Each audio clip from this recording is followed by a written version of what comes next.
We're on the lookout for sponsors to join us on our incredible journey with Inspired Change with Gunter. If your organisation cares deeply about meaningful conversations around masculinity, self-development and mental health, we'd love to partner with you. Our podcast has a wonderful, dedicated audience committed to personal growth and positive social change. By sponsoring Inspired Change with Gunter, your brand will connect with listeners who truly value thoughtful discussion and support initiatives that promote real transformation. We're incredibly proud to be ranked number 1 in Australia and number 5 in the USA on FeedSpot's top men's mental health podcasts. For more information on how to become a sponsor, please reach out to Miranda Spiegner Sapon, our showrunner and executive producer. We'd love to explore how we can work together to inspire change. Now, thank you for your continued support, and let's keep inspiring change together. You're listening to Inspire Change, a broadcast that strives to educate, motivate, and empower men to challenge traditions of masculinity. To guide us through the intricacies and intersections of emotions, relationships, and male identity is renowned psychologist, author, and speaker Gunter Swoboda. This is Inspire Change.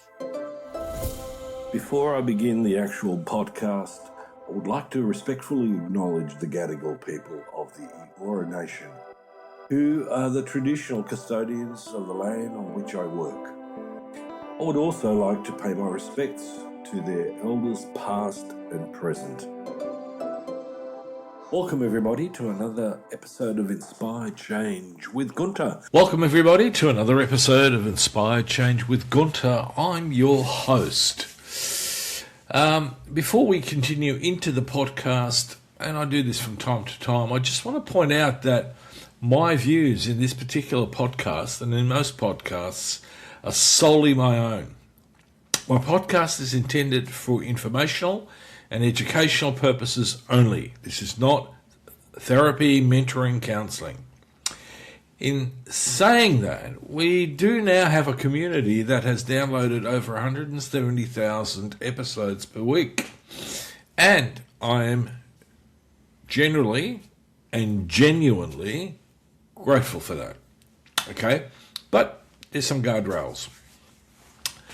So in recent episodes, you've heard me talk about all sorts of issues around masculinity, and in particular, the whole idea of the manosphere. And I want to pick up on that particular topic again, because I ran into an interesting statistics. Let me stay with one in particular, because that was the thing that sort of struck my chord. Recent research in the UK has established that misogyny amongst teenagers in school has gone from 17.4% to 23.4%. Now, you might go, well, how big of an increase is that? Well, in my view, the fact that there's an increase at all is an issue.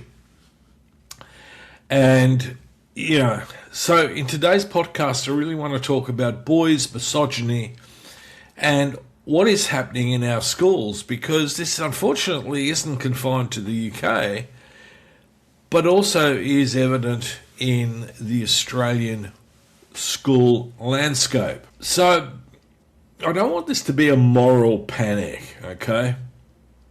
And this is certainly not an indictment of all young men.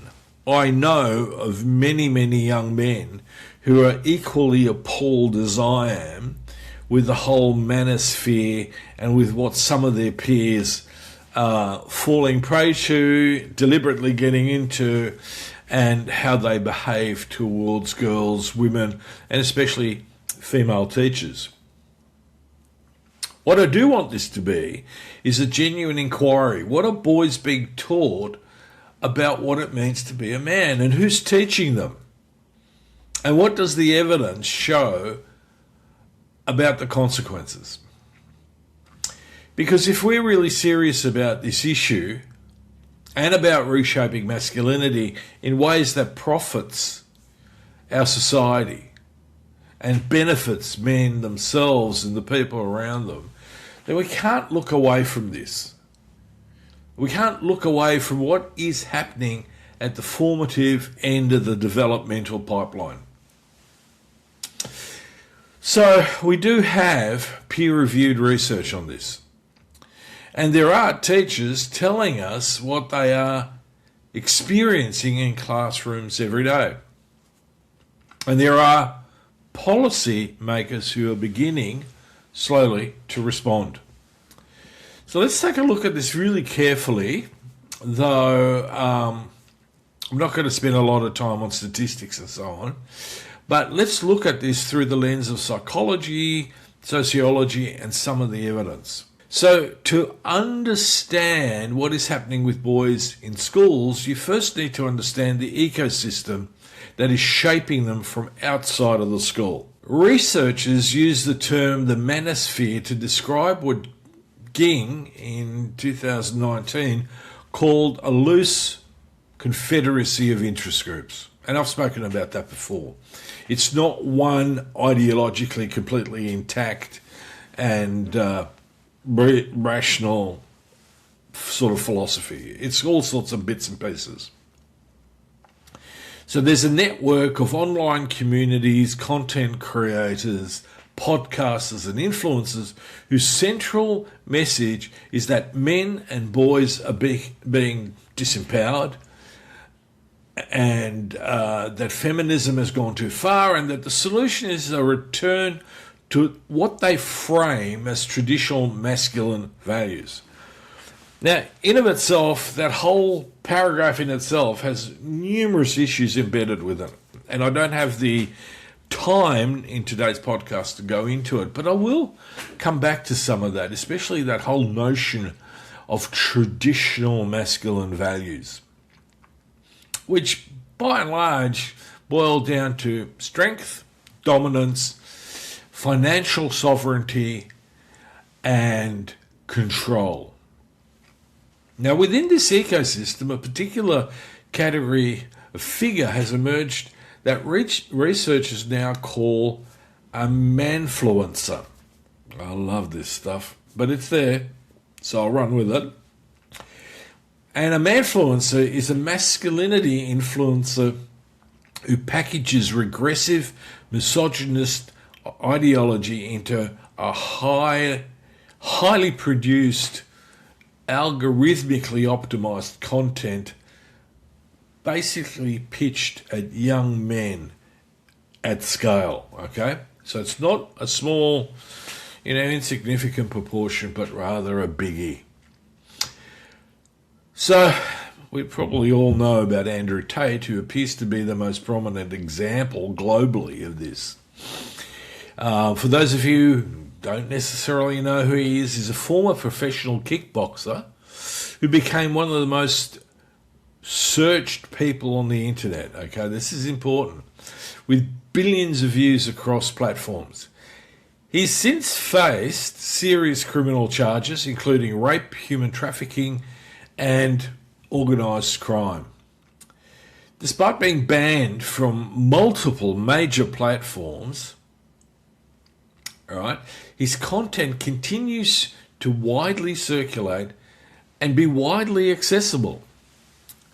Now, it would be easy to frame this as a Tate problem, to say, remove the bad actor, solve the problem. But the research at Monash University, who've been studying this phenomenon, are clear that the issue is structural, not individual. Tate is a symptom of a broader ecosystem, and that ecosystem is actively being amplified by algorithms. So there's some new research from Dublin City University's Anti-Bullying Centre, and they found that social media algorithms actively push misogynist and anti-feminist and masculinist content to boys' accounts, regardless of whether these boys have ever searched for it.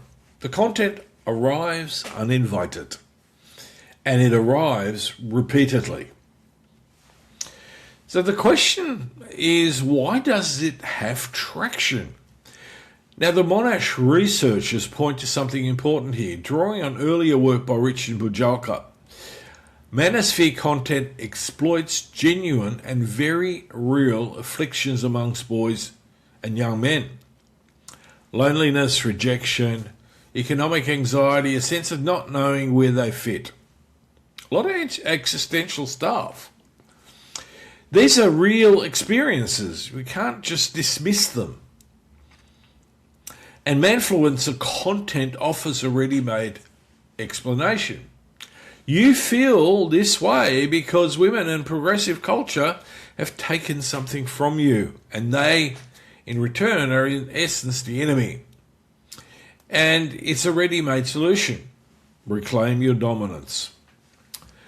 So this is not, and I need to stress this is not fringe content or a fringe audience. This stuff is mainstream. And it's algorithmically promoted, and it is arriving into the developmental years of a generation of boys.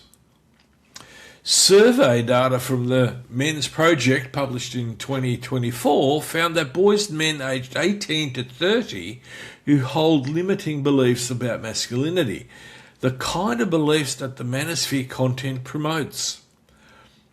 And they're more likely to have perpetrated violence. There is a link. And young people who have viewed Tate's content are 5 times more likely to hold harmful views about relationships, according to the Women's Aid research from 2023. This is the context, this is the landscape that we're talking about.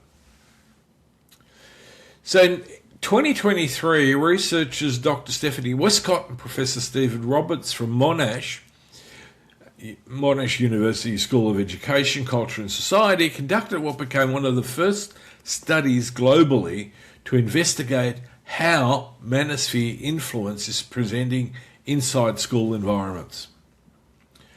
So their methodology was qualitative, and they recruited 30 women teachers from government, Catholic and independent schools across 6 Australian states: Tasmania, Victoria, South Australia, New South Wales, Western Australia and Queensland, so national, right? And the participants came from both primary and secondary settings across a broad range of subjects and career stages. Now, these interviews were conducted over Zoom and ran for approximately an hour each, so standard research methodology. This is important context. The research is grounded in the lived professional experience of educators who work with boys every day. They are not distant observers. These are people in the room, in the classroom. Now, what they found was alarming on multiple levels. First, the infiltration of the Manosphere ideology into the classrooms. Teachers reported students directly invoking Tate's ideas as though they were established facts. Boys challenging female teachers with arguments drawn straight from the Manosphere. When teachers pointed out that Tate had been arrested for abusing women, boys responded by saying that the women were lying. The ideology came with its own built-in inoculation against counter-evidence. Second, widespread sexual harassment and misogyny directed at women teachers. Now, this included explicit comments about teachers' bodies, sexual sounds made in the classroom, and behaviour that teachers described as deliberately humiliating. One teacher in the study reported leaving her school specifically because of sexual harassment from teenage boys. Another described hearing comments about her appearance and clothing made openly, without any apparent concern about consequences. Third, and probably the most significant conceptually, the researchers identified what they called a resurgent a resurgent masculinist supremacy in the school environment. Teachers described a noticeable shift in the entitlement and audacity of male students. A sense that boys were performing a version of masculine dominance that had been reintroduced and validated by the content that they were consuming and being exposed to. One teacher described the cumulative toll of trying to counter deep-seated contempt for women, contempt that was increasingly organised and ideologically coherent, not just adolescent rudeness. Now, here's what strikes me as a psychologist reading this research. What these boys are enacting is not simply bad behaviour. It's a meaning system. Tate and the Manosphere provide boys with the framework for understanding who they are, what they're entitled to, and how the world works. It's comprehensive. It offers belonging, it offers clarity and identity at an age when all three are being desperately sought by teenage boys. Now, the tragedy, if it's not obvious, is that the identity on offer is one built on denigration and deceit of women, yes, but also ultimately of the fuller possibilities of what masculinity can be all about. Connell, whose work on hegemonic masculinity has been foundational in this field since the 1990s. She argued that schools are critical sites of masculinity formation. What boys learn about being men happens not just in the home or online, but in the daily social structures of school life. The Westcott and Roberts research confirms that these structures now being contested by an external ideology that operates at scale with professional production values and algorithmic amplification. There's also an important historical caveat that the Monash researchers make. And it is, and I think this is worth noting, that this is not a new problem. Sexism and misogyny in Australian schools have a long history. In 2019, a survey of nearly 2,000 members of the Australian Education Unit found that 80% of those who had experienced sexual harassment in schools were women. The problem predates Tate. What the Manosphere content appears to have done is intensify it, organise it ideologically, and then give it a vocabulary of legitimacy. Scary picture? Well, yes. Question is, what can we do about it? So we need to go then into what responses are emerging. What are schools, researchers, policy advocates, and governments actually doing? Well, the honest answer, frankly, is not enough and not fast enough. But there are meaningful efforts underway, and they are worth examining. The Monash research team has been active in public advocacy. Their findings have been published in peer-reviewed journals, including Gender in Education and the Journal of Educational Administration History, which matters because it grounds the conversation in evidence rather than simply anecdote. They've also taken their findings into the public domain through media commentary, parliamentary discussions, and direct engagement with educators. Their research, right, has generated coverage in outlets including the Canberra Times and the Monthly, which is significant.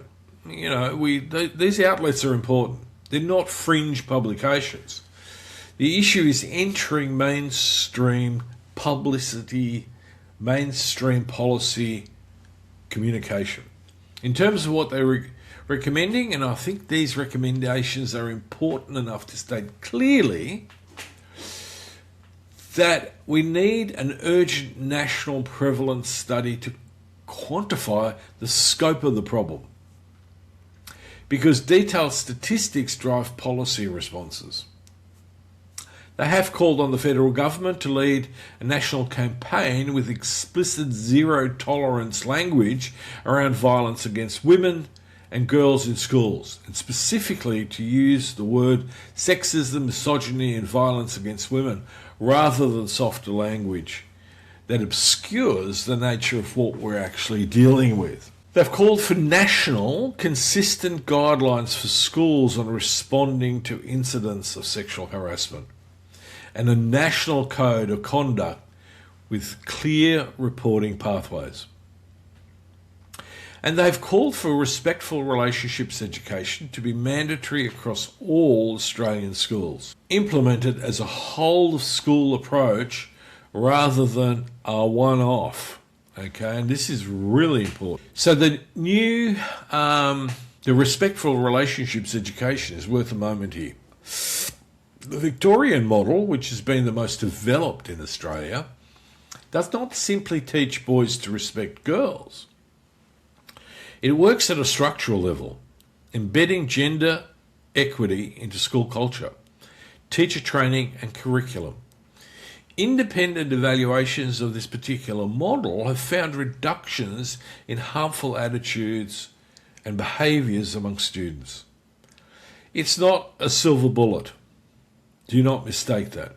But it is evidence-based, and the case for scaling it nationally certainly is strong. There's also a growing conversation in Australia about how schools respond when incidences occur. And this is where schools need to develop a leadership response to sexual harassment, because it often falls short. One of the problems with it is that complaints are often minimised, framed as discipline problems rather than issues of gender power, and that teachers were often left without adequate institutional support.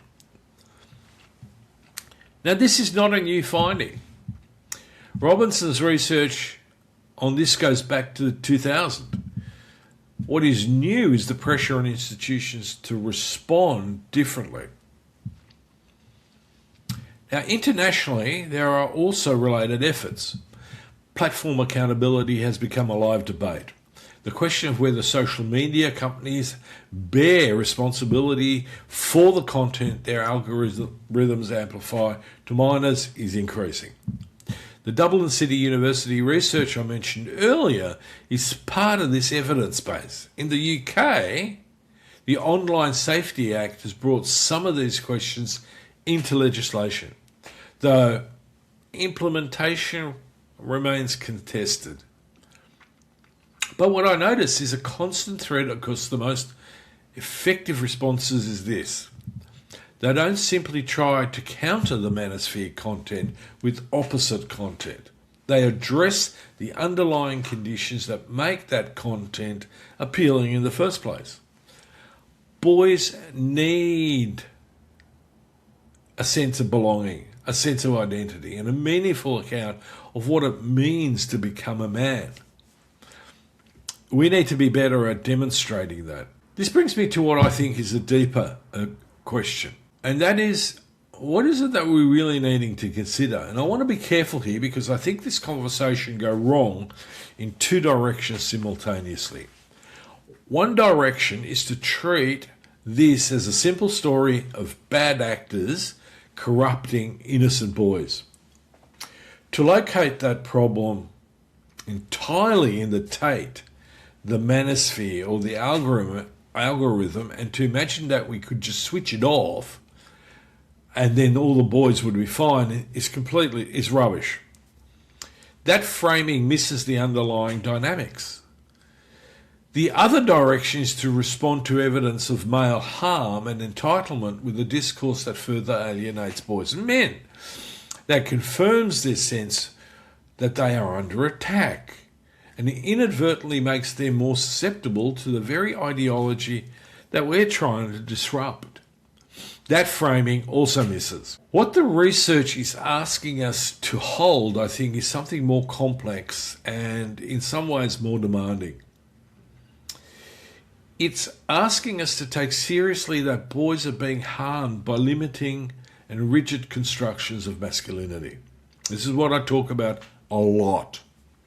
The same argument I've made across this season persistently, right?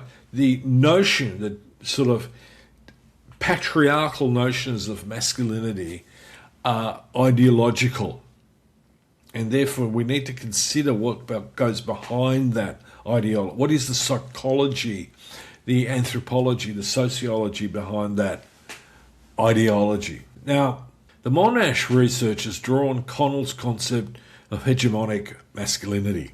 The idea that within any cultural moment, certain forms of masculinity are valorized and institutionally supported, while others are marginalized or stigmatized.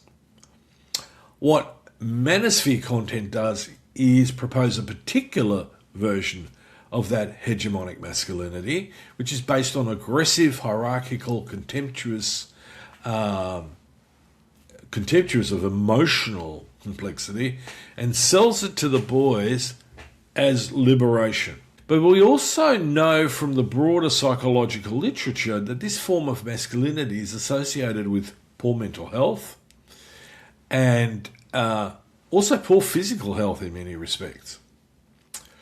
Men who rigidly adhere to the traditional masculine norms have worse psychological well-being, reduced help-seeking behaviour, higher rates of substance abuse, and elevated suicide risks. The same ideology that teaches boys to dominate women teaches them to suppress and deny the internal experience that would make them human and connected. So when I ask, what do we need to consider? Here's what comes to mind.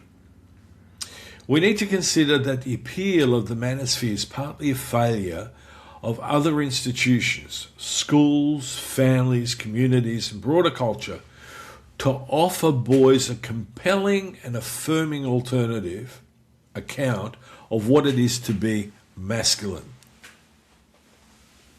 If the only coherent, emotionally resonant and communally reinforcing story of what it means to be a man is coming from Andrew Tate and his imitators, then we've got a serious gap.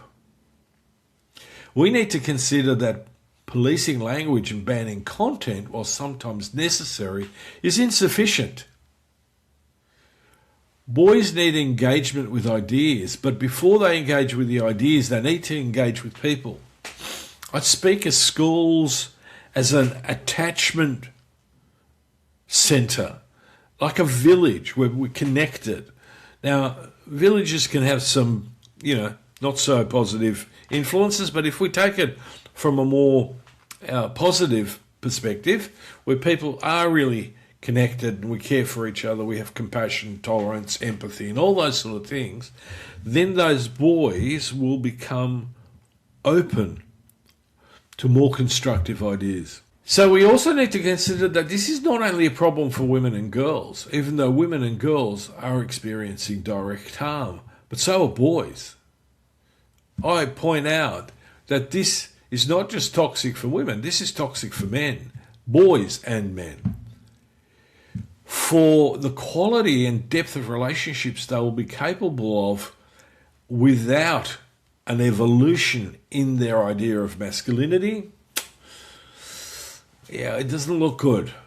They need to come into a place where they consider constructive formation of their sense of self for their mental health, for the kind of lives they will be able to live. And we need to consider that the solution requires us to take masculine identity seriously as a genuine developmental and cultural project. And this is where I'm going to be really critical, not simply pitch that at girls and women. we ultimately will come together to be more human. But right now we need to deal with what is, and what is that there is a chasm between the idea of masculinity and the idea of what feminism brought to the marketplace, in the sense, if I'm going to go into that, because it has had an impact on the whole, corporate scene and, the commercialization of intelligence, education, and so on. All right. I mean, people really, once upon a time, felt that women were less intelligent as men. Now, we had the same problem when it came to other racial groups. Well-known psychologists pitching the idea that if you were African American or African, you were naturally less intelligent than the white man. I mean, it boggles the mind, really, but there it was. I was at university when that was an issue, and we demonstrated against that. Now, let me bring this together. We are at a moment where the formation of masculine identity in young people, in young boys and men, is being significantly shaped by an ecosystem that's organised, intentionally directed, algorithmically amplified, and definitely financially motivated. In Louis Theroux's doco, I hate to be cynical, but some of these guys don't even believe the rubbish that they sprout. They do it because they know it makes them money. The research, and there is now genuine peer-reviewed research on this, shows us that the consequences are visible in schools today. Now, from an organisational development point of view, I can tell you that I don't actually need the peer-reviewed evidence. I need to simply look at teacher morale, job satisfaction, absenteeism, and stress-related claims, and what they point to. What's being done is beginning to catch up. That's the point that I'm making. But it's not yet adequate to scale as we need it. We need better policy. We need better research that's contextualized. It can't just come from one discipline, right? Either education, either psychology, either sociology or anthropology. It needs a multidisciplinary approach. We need to come together and have a dialogue about this and see where we take this. So, having said that, what that points to is that we need a deeper cultural project, one that offers boys and young men something real, a way of being a man that doesn't depend on discriminating and diminishing someone else. A masculine identity that includes strength and responsibility, but also honesty, connection, and vulnerability, and the potential for growth. That's not a soft task. That is, in fact, the most demanding kind of masculinity there actually is. So if today's episode has provoked thought, I want to encourage you to engage with the research. What happens at university, what happens in schools. Read it, share it with other educators, parents and policymakers in your network. And yes, I know I might be talking to the converted, or I might be talking to professionals in the field, but I'm really, in a sense, going, let's all talk about it. Certainly, I'd want to know as a parent. And I'd want to be IT savvy on this one. And if you're definitely on the coalface working with boys, as a teacher, as a parent, a coach, a therapist, or a mentor, I want to say this. The conversation is difficult, and it is worth having. Boys are listening for something. The question is whether we show up to offer them something true. And what that means is not to judge them, not to shame them, and not to idealize something that's possibly as bad as what they're getting from the internet. And what I'm talking about is some of the patriarchal issues that exist in sport, in religion, and in politics. So I'm pausing because I'm thinking about, is there another way that I want to end this? And essentially, I can't think of something right now off the top of my head. So, as always, this has been Inspired Change with Gunter. If this episode has resonated with you, share it, discuss it, and most importantly, take some action. So, part of that is become a member of the Patreon community, because there, in that workspace, with each episode of the podcast, I put up some exercises to work with. Now, I know that not everybody's going to take that up, and that's okay. But hopefully, there will be enough of you to create a more focused groundswell, a more comprehensive way of thinking about what we're talking about, what we're needing to do. So on that note, please reflect, inspire change, and until next time, this is me signing off. You know, on this show, we talk a lot about living with purpose, slowing down, paying attention, and being intentional about the choices we make every day. Because when we simplify the noise around us, we can better hear what really matters. Empathy, connection, and showing up as the best version of ourselves. That's why I'm genuinely pleased to welcome our newest sponsor, Distill Union. Their philosophy aligns beautifully with what we do here. Distill Union creates slick, thoughtfully designed essentials. Wallets, key organizers, phone cases, all built with a less is more approach. Their Wally wallets, Ferris key organizers, these are everyday tools that make life easier, cleaner, and calmer. In that simplicity, there's space for clarity. There's space for change. As a thank you to our Inspired Change community, they're offering 20% off any product with the promo code INSPIRECHANGE. Have a look, try them out, and see how simplifying your day can open the door to something deeper.